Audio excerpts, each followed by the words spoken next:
Hello, welcome to the channel Love Food. Today in this video we will talk about everything related to avocado. Enjoy watching.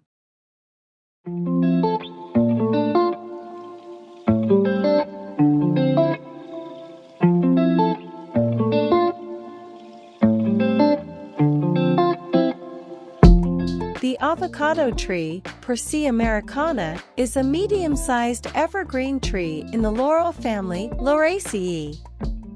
Native to the Americas, it was first domesticated by Mesoamerican tribes over 5,000 years ago.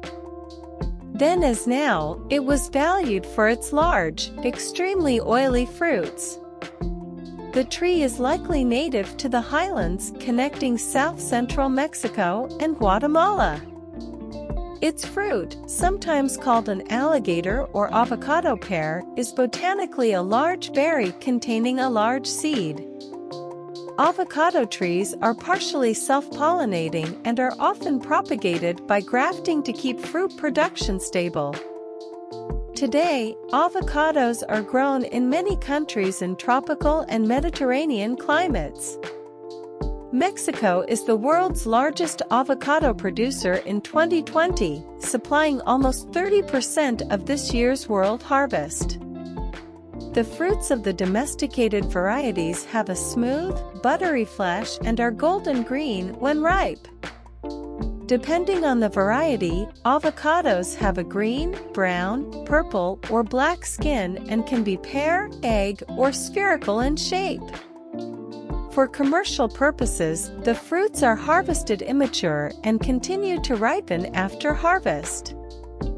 The nutrient density and exceptionally high fat content of avocado flesh are useful in a variety of cuisines and are often eaten to enhance vegetarian diets.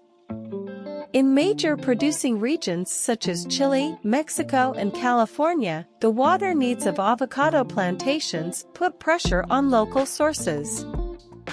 Avocado production is also linked to other externalities, including deforestation and human rights concerns related to organized crime's partial control of avocado production in Mexico. Global warming is expected to cause significant changes in avocado growing regions, with additional pressure on production sites from heat waves and droughts.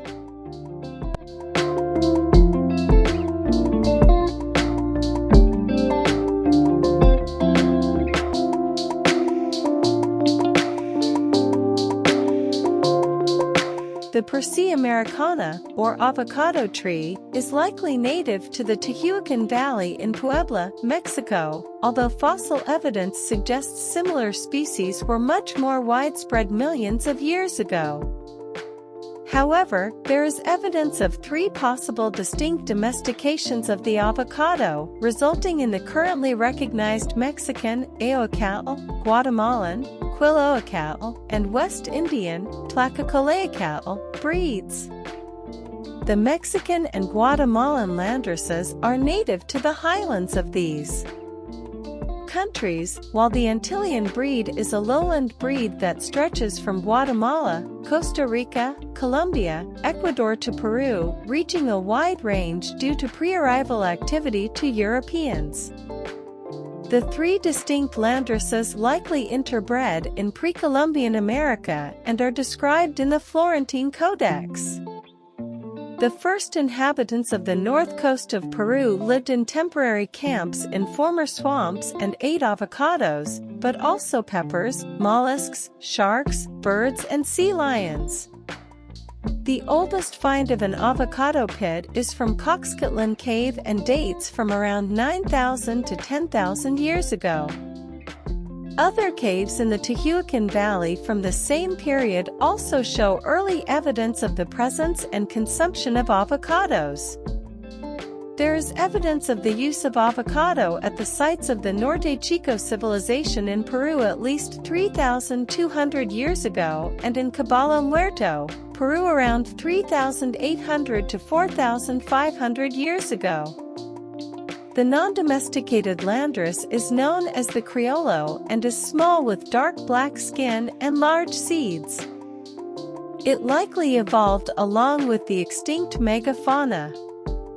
In 1982, evolutionary biologist Daniel H. Jansen concluded that the avocado is an example of an evolutionary anachronism, a fruit adapted to an ecological relationship with large, now extinct mammals, such as giant sloths or gomphotheres. Most of the large fleshy fruits are used for seed dispersal through their consumption by large animals. There is reason to believe that a fruit with a slightly toxic pit might have evolved along with the Pleistocene megafauna to be swallowed whole and excreted with their feces, ready to germinate. No extant native animal is large enough to effectively disperse avocado seeds in this manner. The avocado tree also has a long history of cultivation in Central and South America, possibly as early as 5000 BC. Began. An avocado-shaped water jar dating to 900 AD was discovered in the pre-Inca city of Chan Chan. The earliest known written reference to avocado in Europe is by Martín Fernández de Enciso, circa 1470 to 1528, in his 1519 book Suma de Geografía que trata de todas las partes y provincias del mundo. The first detailed account that clearly describes a lawyer was given by Gonzalo Fernández de Oviedo y Valdés in his work Sumario de la Natural Historia de las Indias, in 1526. The first written record in English of the use of the word lawyer, number 039, comes from Hans Sloane, who coined the term in the Jamaican Plant Index of 1696. The plant was introduced in Spain in 1601, in Indonesia around 1750, in Mauritius in 1780, in Brazil in 1809, in the United States in 1825, in the late 19th century in South Africa and Australia, and in 1908 in the Ottoman Empire. In the United States, avocados were introduced to Florida and Hawaii in 1833 and to California in 1856. Before 1915, the avocado tree was commonly known as the aguacate in California and the alligator pear in Florida. In 1915, the California Avocado Association introduced the then innovative term avocado to refer to the plant.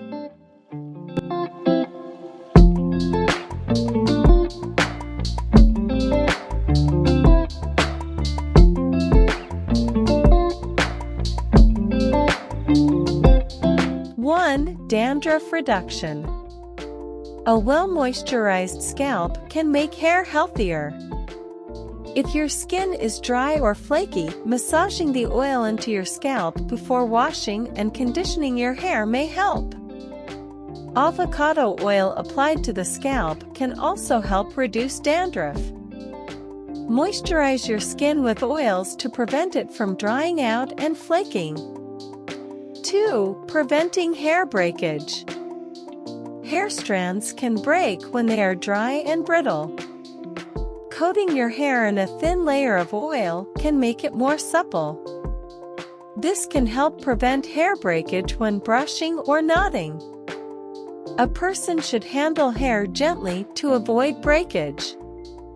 A good way to detangle your hair is to start by detangling the ends instead of running a brush through them.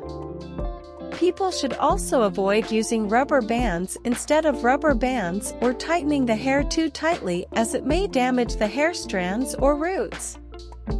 Bleaching, heat treatment, and hair loosening can cause damage. Applying avocado oil to your hair is unlikely to repair severely damaged hair, but it can help prevent further breakage by lubricating hair strands. 3. Detangles your hair. Applying avocado oil to the ends of your hair can help detangle it. Use your fingers to brush the ends of the hair with a little oil for a gentler brushing experience. Using a wide-toothed comb, gently comb through the tangles until the hair begins to untangle. You can then use a smaller toothed comb or a hairbrush to continue brushing your hair. For protecting hair from damage. Environmental factors such as pollution, sunlight, seawater, and chlorine can dry out the hair shaft. Applying oil to hair may arguably protect it from some of the effects of environmental damage. Before swimming in the sea or sunbathing, you can cover your hair with a thin layer of avocado oil. Long hair can be tied in a bun or braid to keep the oil from getting on your skin. In strong sunlight, it is also important to protect your head with a hat and always wear sunscreen. Rinse your hair after exposure to seawater or chlorine to keep it from drying out.